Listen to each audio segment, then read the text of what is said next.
Russia does not have the death penalty because, in Russia, a life sentence is more terrifying than the death penalty. Prisoners are sent to a place known as the Island of Hell, officially called the Black Dolphin Prison. Black Dolphin is Russia's highest security prison, housing 200 inmates considered the nation's most significant threats, including terrorists, mafia bosses, and serial killers, responsible for the blood of nearly 4,000 innocents. Thus, the death penalty is deemed too lenient for them. In this prison, inmates cannot eat together. Guards deliver food through a long stick to a small window in the inmate's cell, consisting only of coarse bread and leftovers, barely enough to sustain life. Consequently, it's rare to see anyone overweight here. When leaving their cells, inmates must walk bent at a 90-degree angle and are blindfolded when outside. They spend their entire sentences without knowing what the prison looks like, only familiar with their 5-square-meter cells. During the day, inmates are not allowed to sit or lie down on their beds,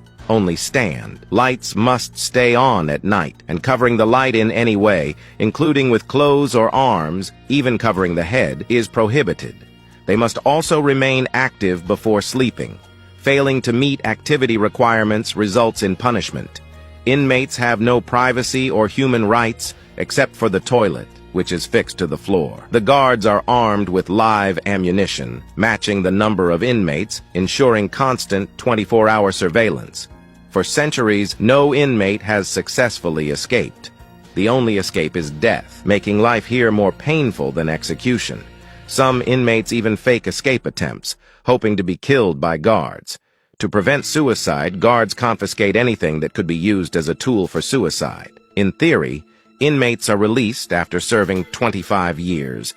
But no one has ever left Black Dolphin alive, making the loneliness and despair unbearable for many, who would rather die than continue living in such conditions. What do you think about this Russian prison?